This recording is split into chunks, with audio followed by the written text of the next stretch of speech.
चिरञ्जीवितं वर्धयन्ति। नमो गङ्गाय मुनयोर्मुनिभ्यश्च नमो नमो गङ्गाय मुनयोर्मुनिभ्यश्च नमः।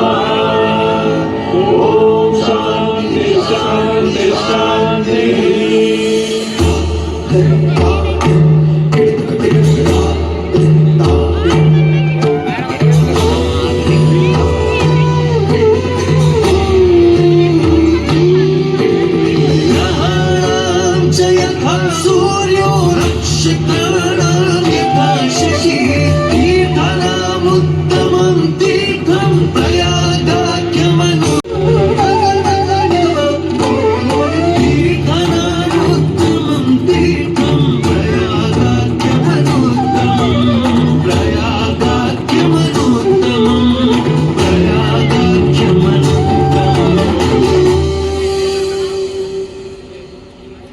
सूर्य ग्रहों में श्रेष्ठ है और चंद्रमा नक्षत्रों में श्रेष्ठ है, उसी प्रकार प्रयाग सभी तीर्थों में सर्वश्रेष्ठ है।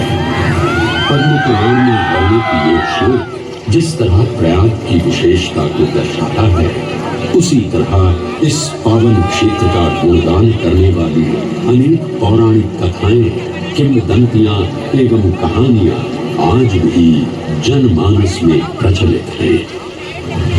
ऐसी ही एक पौराणिक कथा है जो भगवान ब्रह्मा को प्रयाग से जोड़ती है। मान्यताओं के अनुसार भगवान ब्रह्मा को यज्ञ करने हेतु एक शक्ति थी, जिसके चयन को लेकर वे बड़ी ही दुविधा में थे। अपनी दुविधा के निवारण हेतु भगवान ब्रह्मा नागों के देवता महाराज शेषनाग के यहाँ पहुंचे और उनसे कहा, हे आदिशेष, मैं यज्ञ करने हेतु इस सृष्टि में एक ऐसा स्थान ढूंढ रहा हूँ जो दिव्यता और पवित्रता की दृष्टि से सर्वोत्तम हो। क्या आप मुझे ऐसा कोई उपयुक्त स्थान बता सकते हैं जो सभी तीर्थों में सर्वश्रेष्ठ हो? जगत रचयिता को मेरा प्रणाम। भगवान, मैं धन्य हूं कि आपने मुझे इस योग्य समझा। क्यों ना आप स्वयं ही सभी पवित्र स्थानों का मूल्यांकन करें। इस तरह प्रयाग की प्रधानता सिद्ध हुई और तभी से इसे तीर्थों का राजा कहा जाने लगा। आज भी ऐसी मान्यता है कि भगवान ब्रह्मा ने गंगा नदी के पश्चिमी तट पर 10 अश्वमेध यज्ञ संपन्न किए थे। आज उस स्थान को हम दशाश्वमेध घाट के नाम से जानते हैं। भगवान ब्रह्मा के अलावा इंद्रदेव, वरुण देव एवं सोमदेव ने भी प्रयाग क्षेत्र में ही भगवान विष्णु की आराधना करने हेतु यज्ञ किए थे, जिससे उन्हें भी श्री हरि का आशीर्वाद प्राप्त हुआ। प्रयाग शब्द में प्र का अर्थ है प्रकृष्ट और याग का अर्थ होता है यज्ञ। इसीलिए इन दो शब्दों से बना प्रयाग सबसे पवित्र स्थान माना जाता है। भगवान विष्णु एक सुंदर अप्सरा मोहिनी का रूप धारण कर पाताल लोक पहुंचे, जिसे देख सभी असुर सम्मोहित होने लगे।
स्वयं कुर्म अवतार धारण कर मंदार पर्वत को उसका आधार प्रदान किया।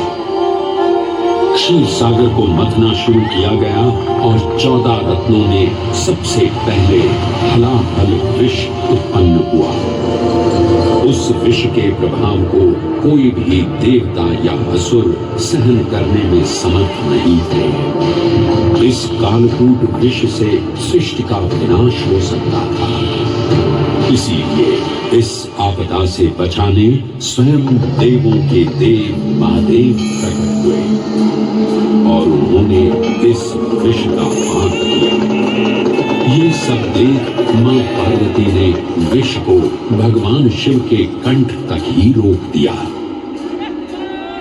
इस कालकूट विष के प्रभाव से महादेव का कंठ नीला पड़ गया और तभी से उन्हें नीलकंठ के नाम से भी जाना जाने लगा।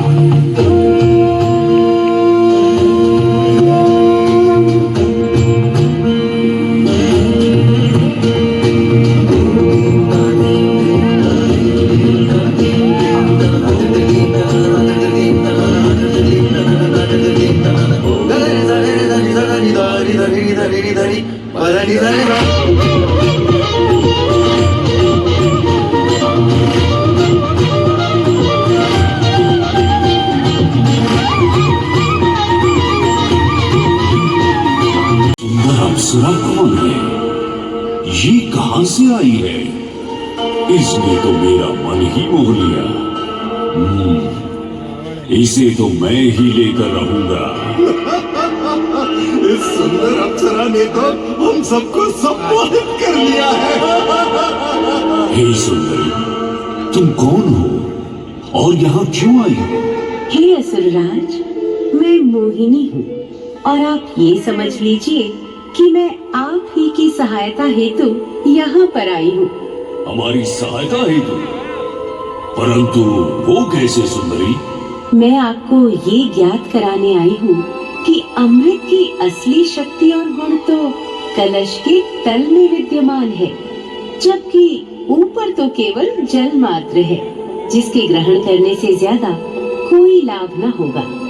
आप सभी इस अमृत को देवताओं के साथ बांट लीजिए। आखिर आप सभी ऋषि कश्यप के ही तो पुत्र हैं। देवताओं के साथ अमृत बांटने से एक तो आपका वैभव बढ़ेगा और दूसरा जो अमृत का फलदायक भाग है उसे आप ही ग्रहण कर सकेंगे। हे मनमोहिनी, तुम सत्य ही कह रही हो। परंतु अगर हमने ये अमृत कलश देवताओं को दे दिया तो क्या पता वे सारा अमृत स्वयं ही ग्रहण कर लें और हम सभी असुर इससे वंचित ही रह जाएं। आप निश्चिंत रहिए, ऐसा कदापि नहीं होगा। मैं स्वयं ही सभी सुरों और असुरों को अमृत पान करवाऊंगी और साथ ही साथ ये सुनिश्चित भी करूंगी कि अमृत का फलदायक भाग आप सभी को ही प्राप्त हो। बस फिर क्या था, भगवान विष्णु की अपरंपार लीला आरंभ हुई। जहां एक ओर सभी देवतागण विराजे तो वहीं दूसरी ओर सभी असुर। मोहिनी रूप धारण भगवान विष्णु एक एक कर सभी देवताओं को अमृत पान करवाने लगे, जिससे वे पुनः अपनी शक्तियां प्राप्त कर सके। परंतु स्वरभानु नाम का असुर जल्द ही भगवान विष्णु की ये चालाकी भांप गया और चुपचाप देवता वेश धारण कर उन्हीं के बीच में जाकर विराजमान हो गया। तब जैसे ही मोहिनी स्वरभानु को अमृतपान कराने हेतु अग्रसर हुई, ठीक उसी क्षण सूर्य एवं चंद्रमा स्वरभानु का असली रूप पहचान गए। ये ज्ञात होते ही भगवान विष्णु अपने मूल रूप में परिवर्तित हो गए और अपने सुदर्शन चक्र से स्वरभानु का सिर धड़ से अलग कर दिया। परंतु तब तक अमृत की 2 बूंदें स्वरभानु के कंठ से उतर चुकी थी, जिसके चलते वो अमरत्व प्राप्त कर चुका था। इस तरह स्वरभानु के कटे हुए सिर के भाग को राहु का नाम मिला और धड़ को केतु के नाम से जाना जाने लगा। माना जाता है कि प्रतिशोध की ज्वाला में ज्वलित राहु एवं केतु सूर्य एवं चंद्रमा पर ग्रहण लगाते हैं। इस प्रकार सूर्य और चंद्र पर ग्रहण लगना राहु और केतु का प्रतिशोध माना जाता है।